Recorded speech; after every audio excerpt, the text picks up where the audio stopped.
My wife demanded I accept her affair or lose her forever, but the choice I made quietly triggered a downfall she never imagined in silence. I am a 31-year-old male and started as a commercial real estate agent right out of college. Most people think real estate is easy money, but I worked my butt off, cold calls from 7 a.m. to 9 p.m. every single day, door knocking on weekends until my knuckles were raw.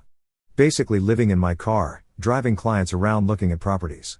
I made about $47,000 my first year, which sucked considering I was working 80-hour weeks, but I stuck with it because I knew the potential was there. The first year was brutal. I remember eating ramen noodles for dinner most nights because I was spending every penny on gas and professional clothes. My college friends were getting comfortable corporate jobs with steady paychecks while I was getting hung up on by strangers and having doors slammed in my face. My parents kept asking when I was going to get a real job and stop playing around with this sales stuff. But I had this vision of building something bigger than just another corporate drone position. My daily routine was insane. Wake up at 5:30 a.m., hit the gym for 45 minutes, shower, put on my cheap suit, and start making calls by 7 a.m. sharp. I had this little office space I rented for $300 a month that was basically a glorified closet with a desk and a phone. I would make 200 calls a day, get maybe 10 people to actually talk to me, and if I was lucky, schedule 2 to 3 appointments.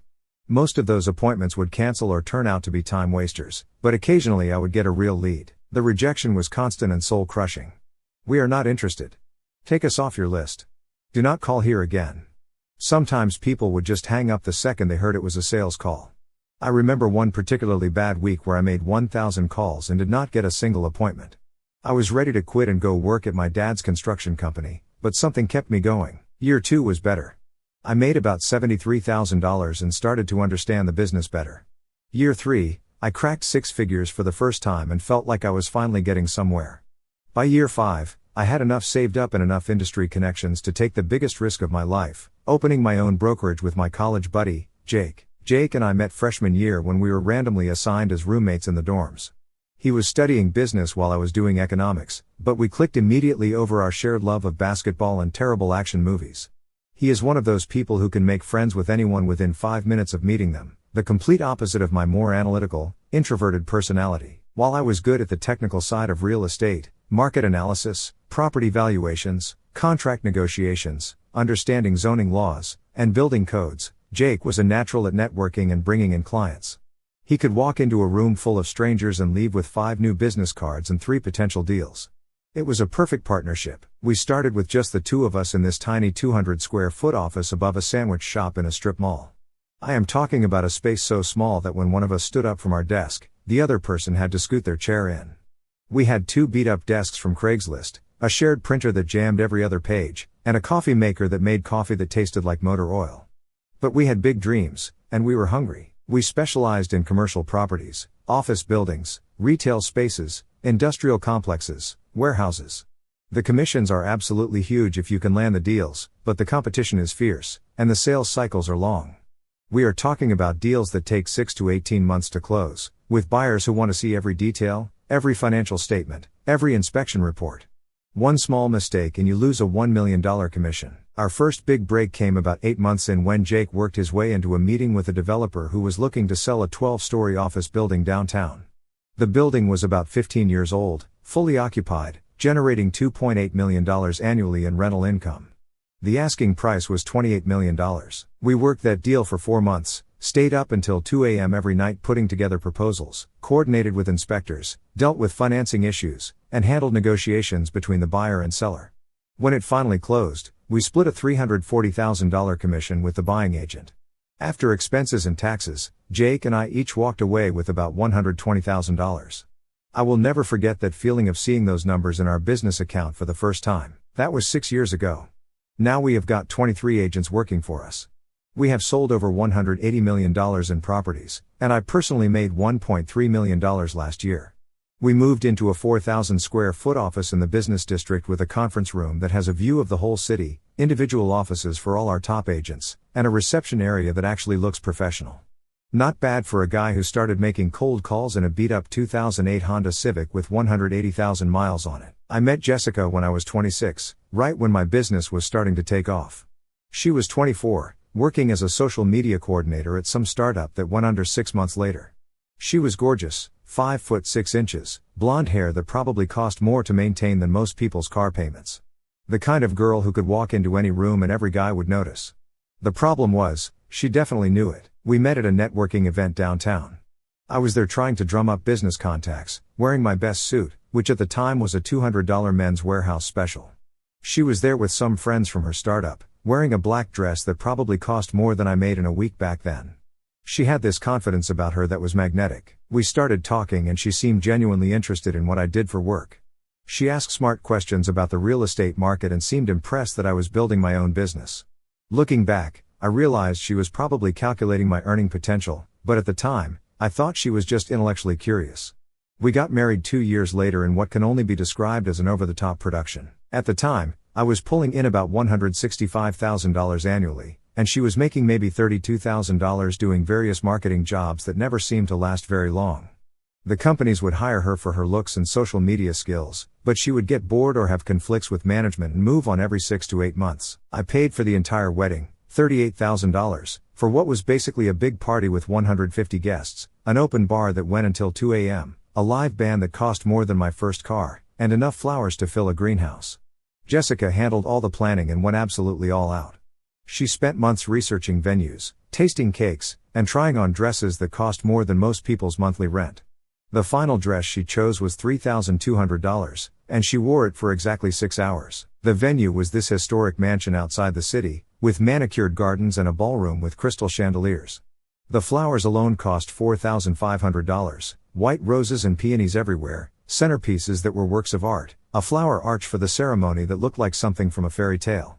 She insisted on having ice sculptures, a 3-tier cake that looked like it belonged in a magazine, personalized party favors that cost $15 each, and a videographer in addition to the photographer because she wanted to capture every moment. At the time, I thought it was romantic that she wanted everything to be perfect. I figured this was a once-in-a-lifetime event, and if it made her happy, it was worth the money. Her family could not contribute much financially, so I was happy to cover everything. Looking back now, I realize it was the first major red flag that she saw my money as her money, and that her idea of perfect always involved spending as much as possible. Here is where I made the biggest mistake of my life. I never made her sign a prenup. My lawyer, who had been handling my business contracts from the beginning, practically begged me to protect my assets. He pulled me aside about 2 months before the wedding and said, "You are building something valuable here, Ryan. What happens if things do not work out? You need to protect what you have earned." But when I brought it up to Jessica, she completely lost it. Full waterworks. Dramatic sobbing about how I did not trust her, how I was already planning for our marriage to fail before it even started. "If you loved me, you would not need a piece of paper to protect yourself from me," she said through tears. "It is so unromantic and cold. It is like you are treating our marriage like a business transaction instead of a sacred commitment." She made me feel like asking for a prenup was basically accusing her of being a gold digger who was only marrying me for money. She guilt-tripped me for weeks, bringing it up in conversations, asking if I really thought she was the kind of person who would try to take advantage of me. "I am not marrying you for your money," she would say. "I am marrying you because I love you and want to build a life together." So, I did not do it. I let my emotions override my business sense and told my lawyer to forget about the prenup. It was the biggest financial mistake I had ever made, or so I thought at the time. Turns out it would not have mattered anyway since she revealed her true nature before she could divorce me and take half of everything. The first few years were actually pretty good. We bought a house in the suburbs for $420,000. I put down 25%. I got her a decent car, a used but still nice BMW 3 Series that cost $38,000. I thought we were building something meaningful together. The house was perfect, 2,800 square feet, 4 bedrooms, 3 bathrooms, a 2-car garage. Jessica quit her job about 1 year after we got married. Her reasoning was that she wanted to focus on being a wife and maybe start her own business. She had this idea about launching an online boutique selling women's accessories. That business never materialized, but whatever. I was making enough to support both of us comfortably. But as my brokerage grew and the money really started flowing, Jessica changed. It was gradual at first. She started shopping more, spending more on clothes, cosmetics, and beauty treatments I did not even know existed. Weekly manicures and pedicures that cost $80 each, monthly facials that were $150. Hair appointments every 6 weeks that cost $300. Then it escalated to bigger purchases. Designer handbags that cost more than most people make in a month. Shoes that cost $400 that she would wear twice. When I would ask about the expenses, she would say things like, "I need to look the part of a successful businessman's wife," or, "Image is important in your industry." The girls' trip started about 2 years into our marriage. Week-long trips to Miami, Vegas, Cabo, places where they could stay at 5-star resorts, always with her single friends who were either recently divorced with substantial alimony payments or dating wealthy older men. She would come back from these trips full of stories about the places they went, the guys who bought them expensive dinners, the very important person treatment they got at exclusive clubs. "It must be nice to feel appreciated," she would say, showing me pictures from some rooftop restaurant where a single dinner cost more than most people's rent. Meanwhile, I am working 70 to 80-hour weeks building this business, providing her with a lifestyle most people could only dream of, and getting zero appreciation for it. She saw my success as something she was entitled to, not something I had earned. The warning signs should have been obvious when she started talking about Travis, but I was too trusting and too busy to connect the dots at first. Travis was some guy she met at one of her yoga classes at this upscale studio called Mindful Movement that cost $180 a month for unlimited classes. He was a personal trainer, 28 years old, and looked like he spent more time in the gym than I spent working. He had that whole fitness influencer look, perfectly sculpted abs, arms covered in tribal tattoos that probably cost more than most people's cars, always posting shirtless photos on social media with motivational quotes about living your best life and following your passion. The guy had about 15,000 Instagram followers and was constantly posting workout videos, protein shake recipes, and philosophical rants about how most people are sleepwalking through life and afraid to embrace their true desires. His bio said he was a life transformation coach and spiritual wellness guide in addition to being a personal trainer, a classic narcissist with a savior complex. Jessica started bringing him up constantly, and I mean constantly. It started small. "Travis thinks I should try this new workout routine that targets core strength. Travis says I have really good form on my downward dog pose. Travis is organizing a group hiking trip to the state park this weekend. I might go. Travis recommended this new protein powder that is supposed to boost energy levels naturally." At first, I thought it was innocent. Jessica had always been into fitness and yoga, and having a trainer give her advice seemed normal. I was actually happy that she was getting more serious about her health and finding something she was passionate about.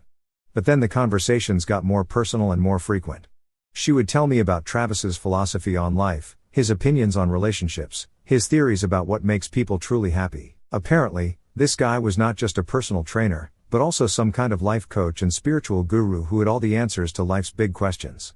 According to Jessica, he was incredibly wise and insightful, despite being 3 years younger than me and having no real education or credentials beyond a personal training certification. "Travis thinks most people settle for mediocrity because they are afraid to take risks," she would say over dinner while we were eating takeout Chinese food.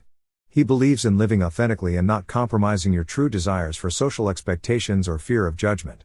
Travis says that a lot of marriages fail because people get comfortable and stop growing as individuals.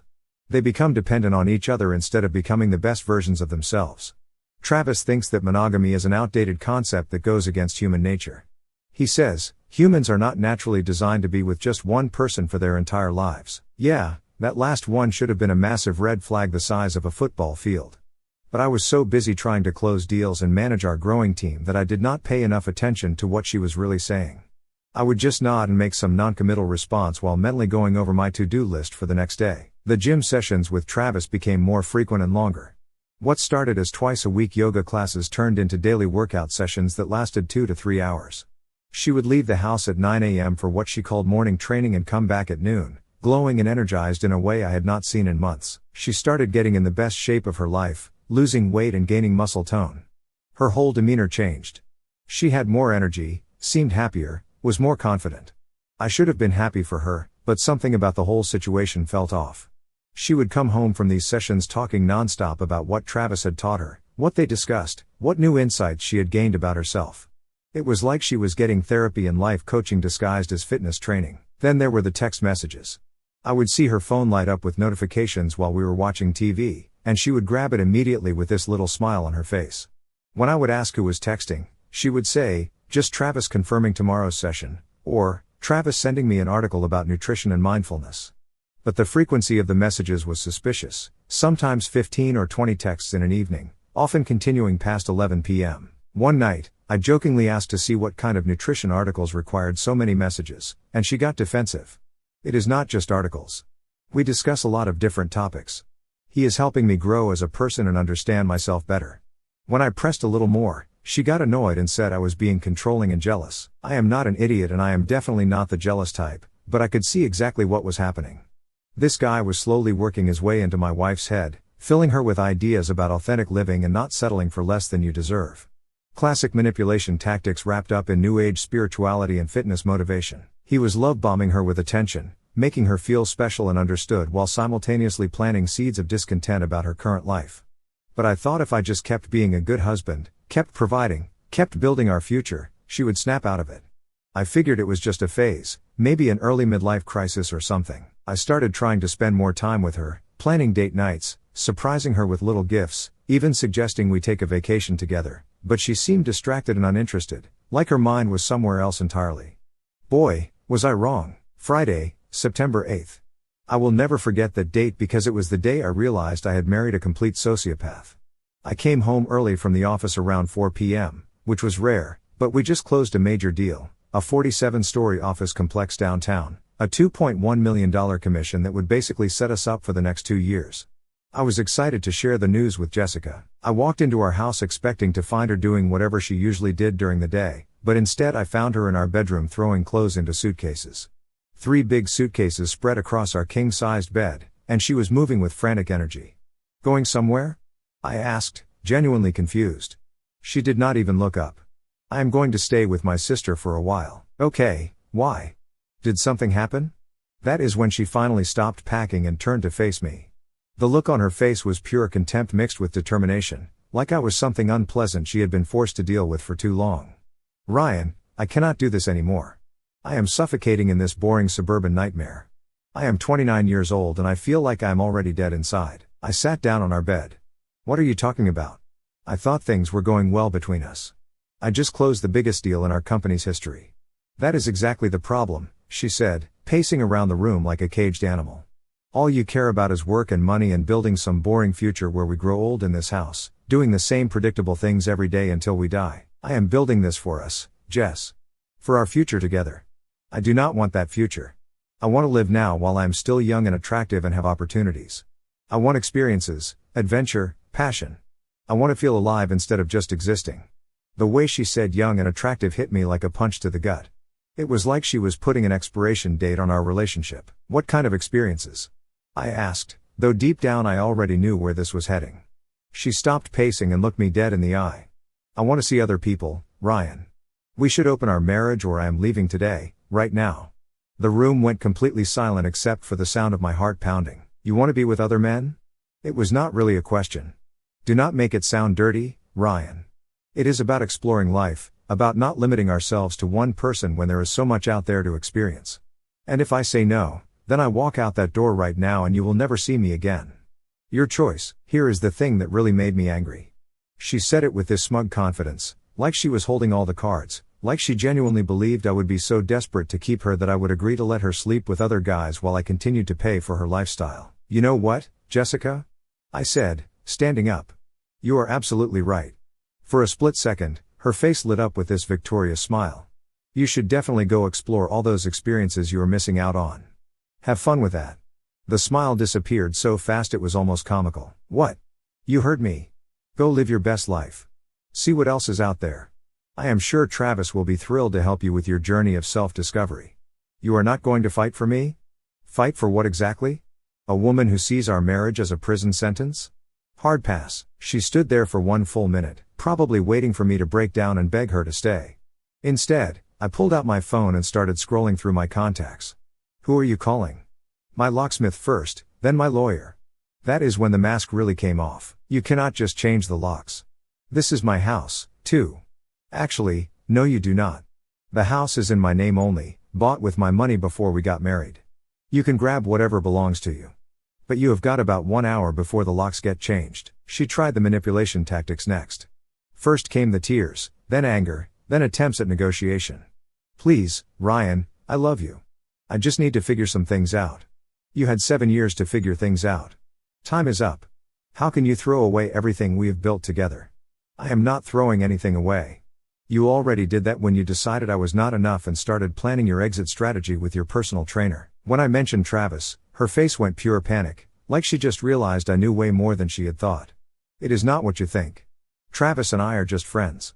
Jessica, you gave me an ultimatum about sleeping with other people while you have been emotionally and probably physically involved with another man for months. Do not insult my intelligence. She stood there for another few minutes cycling through all her usual manipulation tactics. When none of them worked, she grabbed her suitcases and headed for the door. You are going to regret this, she said from the doorway. Maybe, but I will regret it as a man who knows his worth. I listened to her heels clicking down our stairs, heard the front door slam, heard her car pull out of our driveway. Then I went downstairs, grabbed a soda, and called my locksmith. By 9 p.m., all the locks were changed. I was not angry. I was clear. For the first time in months, maybe years, my head felt completely clear. The next morning, I woke up and honestly expected to feel devastated. Instead, I felt this incredible sense of relief, like a weight I did not even know I was carrying had been lifted off my shoulders. I called Jake and told him the whole story. Jake is my business partner, but more importantly, he has been my best friend since college and the kind of person who can find the humor in literally any situation. Wait, he said. She gave you an ultimatum about seeing other dudes. And when you called her bluff, she tried to act like you were being unreasonable. Pretty much. Yeah, bro. This is honestly the best thing that has ever happened to you. You just dodged a massive bullet, like Neo in the Matrix level bullet dodging. It does not feel like the best thing right now. Trust me on this one. How are you feeling right now? I thought about it honestly. Relieved, actually. Like this weight I did not know I was carrying just got lifted off my shoulders. Exactly. Because deep down you knew something was seriously wrong. You have been working yourself to death trying to make someone happy who was never going to be satisfied with anything you could give her. Jake came over that evening with pizza, and he turned the whole process of boxing up Jessica's remaining stuff into a comedy show. The guy has this amazing ability to find humor in everything. Oh man, what is this? He said, holding up some face cream. $200 for something that goes on your face? Dang, no wonder she needed to find a side dude to help pay for this stuff. He found her collection of self-help books hidden behind some novels, including How to Marry Rich and The Art of Being Irresistible, and Getting What You Want from Men. I kid you not, these were actual books on her shelf. Ryan, my man, these are not just self-help books. This is basically a comprehensive gold digger manual. Look at this chapter, Identifying High Earning Potential in Young Men. There is literally a checklist for evaluating whether a guy is worth your time based on his career trajectory and spending habits. Honestly, I had not noticed the books before because I had been so focused on building the business that I had missed all the signs that she saw me as a financial opportunity rather than a life partner. Remember when she convinced you to buy that BMW? Jake said. She did not even have a job but somehow needed a $42,000 car? Then came the designer handbags, the expensive gym membership, the weekly nail appointments. Dude, you were funding a lifestyle for someone who was actively looking for your replacement. We found text message printouts in a folder in her desk drawer. Conversations between her and Travis going back 4 months. He is working late again. Sometimes I feel like I am married to a bank account instead of a person. You make me feel alive in ways I had forgotten were possible. 4 months. She had been planning this for 4 months, maybe longer. Through our mutual friends, we found out that Jessica had moved in with Travis within 72 hours of leaving our house. She went straight from our marriage bed to his apartment. The timeline made it obvious she had been planning this exit strategy for months, had probably been physically involved with Travis for weeks, and only gave me the ultimatum because she thought it was a sure thing. She had completely underestimated me and my self-respect. She is going to come crawling back, Jake predicted. Girls like that always do. They think they can trade up. Then reality hits, and they realize they messed up big time. He was absolutely right. But the extent of her downfall was beyond anything either of us could have predicted. About 1 month after Jessica left, I started hearing things through the grapevine. Our mutual friend, Kelly, called to give me updates. Jessica has been asking about you, Kelly said. She seems different, stressed out in a way I have never seen before. That is unfortunate, I replied. Jessica's emotional state was no longer my responsibility. She is working again. Got a job at some marketing company downtown. This was news to me. Jessica had not worked in over 2 years. Good for her. But I was curious, so I did some digging. Turns out the marketing company was one of those sketchy operations that cold calls small businesses. She was making about $26,000 annually plus commission, which meant she was probably taking home maybe $1,800 a month after taxes. For context, Jessica was used to spending more than that on clothes alone. When we were married, she would drop $500 at expensive stores without thinking about it. The irony was incredible. Meanwhile, my business was absolutely exploding. That $2.1 million deal led to 3 more just like it within 2 months. We hired 8 new agents, moved into a bigger office, and I was pulling in more money in one single month than Jessica would make in 2 years. Jake and I decided to celebrate by taking a trip to Monaco. We flew first class, stayed at a 5-star hotel, and ate at restaurants where dinner costs more than most people's weekly salaries. The pictures we posted on social media were tasteful, but definitely showed we were living well. That is when Jessica started calling. The first call came at 11 p.m. on a Tuesday. I sent it to voicemail.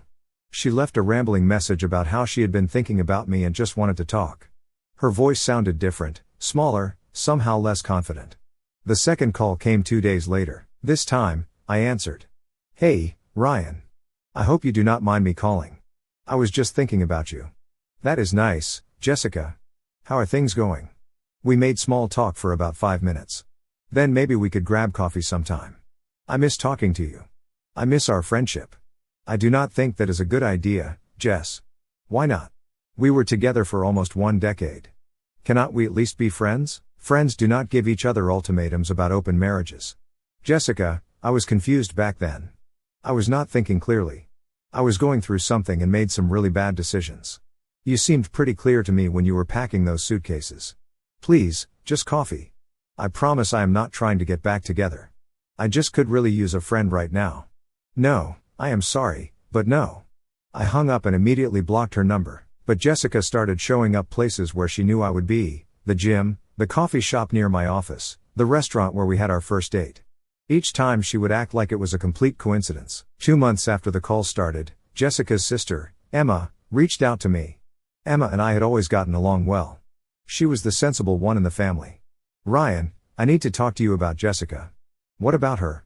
"She is struggling. Really struggling in ways that are starting to scare me." "That is unfortunate, but I am not sure what you expect me to do about it. She is falling apart completely. She lost her job 3 weeks ago. Travis kicked her out of his apartment, and she has been staying on my couch ever since. She cries constantly. She is not eating, and she is obsessed with getting you back." This was interesting news. Travis kicked her out. Apparently, he was not as serious about their relationship as she thought. He wanted someone to have fun with, not someone with emotional baggage and financial problems. When she lost her job and could not contribute to his rent anymore, he basically told her she needed to find somewhere else to live. That sucks for her, but it is not my problem. "Ryan, she made a huge mistake. She knows that now. She wants to work things out with you," Emma said. "She looked me in the eye and said she would rather sleep with other guys than stay married to me. There is no coming back from that level of disrespect." Emma kept calling over the next few weeks with more details about Jessica's downward spiral. She lost her job because she kept calling in sick and crying at work. She was now working part-time at a clothing store in the mall, making barely minimum wage. "She has lost 20 pounds, Ryan. She looks terrible. She barely eats. She does not sleep. And all she talks about is how much she regrets leaving you. Sounds like she is learning about consequences the hard way. This is cruel, even for you. What is cruel is expecting me to save someone from the results of their own choices." But the most interesting information came from Jake, who had been keeping tabs on Jessica through his network. "Dude, you are not going to believe this," he said. "Jessica has been telling people that you forced her to leave, that you were controlling and financially abusive." "What? That is completely insane." "Yeah. Apparently, she is saying you made her quit her job, isolated her from friends, and when she tried to leave, you stole all her money, and kicked her out with nothing. She quit her job on her own. I never isolated her from anyone. And I did not steal anything. I just stopped paying for her lifestyle after she left me for another man. It gets better. She has been posting on social media about financial abuse and narcissistic partners, except people who actually know you both are not buying it." He showed me screenshots of her posts, long, rambling rants about how men use money to control women. The comments were brutal. People who knew us both were calling her out publicly. "Girl, did not you cheat on him with your trainer? You literally told me you were bored with married life. Ryan paid for everything while you shopped all day. How is that abuse? You left him for another guy. Take some responsibility." She was getting completely roasted in her own comment sections. 6 months after Jessica left, my company got acquired by a major real estate corporation for $43 million. After taxes and paying out investors, I personally walked away with about $21 million. Jake and I decided to throw a party to celebrate. We rented out the penthouse at the nicest hotel in the city, hired the best catering company, and invited everyone who mattered in our industry. Here is where the universe's sense of humor really shined. The catering company we hired was the same one Jessica had started working for after losing her retail job. Jake found this out about a week before the party. "Your ex-wife is probably going to be serving food at your millionaire celebration party," he said, laughing until he could barely breathe. The night of the party, I wore my best custom suit and felt like I was on top of the world. The penthouse was packed with successful people celebrating our achievement. About 1 hour in, I spotted Jessica behind the food station, arranging appetizers and trying to stay invisible. She had lost even more weight and looked exhausted, but she was putting on a professional smile for the guests. Around 10 p.m., she approached me during a quiet moment. "Congratulations," she said quietly. "I heard about the acquisition." "Thanks. $21 million. That is life-changing money." "It is. We could have had an amazing life together." "We did have an amazing life together. You threw it away." "I know. I know I did. And I have paid for it every single day since. Ryan, I am literally begging you. Give me another chance." "Why would I do that?" "Because I have learned my lesson. I know what I lost. I know what really matters now." "What really matters?" "You mean the money I earned while you complained about being bored? That is not fair. What is not fair is spending 7 years supporting someone who saw it as oppression." Here is where I could have been the bigger person, but honestly, she had made her choice when she decided our marriage was worth less than a fling with a personal trainer. "Jessica, you gave me an ultimatum because you thought I was too weak to choose the hard option. You were wrong. Please, I have nothing left. You have exactly what you chose when you decided I was not enough." I called over Jake, who had been watching with barely contained glee. "Jake, meet my ex-wife, Jessica." "Jessica, this is Jake, my business partner, and the guy who has been helping me celebrate not being married to you." As we walked away, I heard her whisper, "Please, one more time." But I did not look back. The party continued until 2 a.m., and I gave a speech thanking everyone who helped make our success possible. Meanwhile, Jessica spent the evening cleaning up after the celebration of everything she had thrown away. The last I heard, Jessica was working at a restaurant in the suburbs, living paycheck to paycheck, and still single. Emma stopped calling to give me updates after I made it clear I did not care how she was.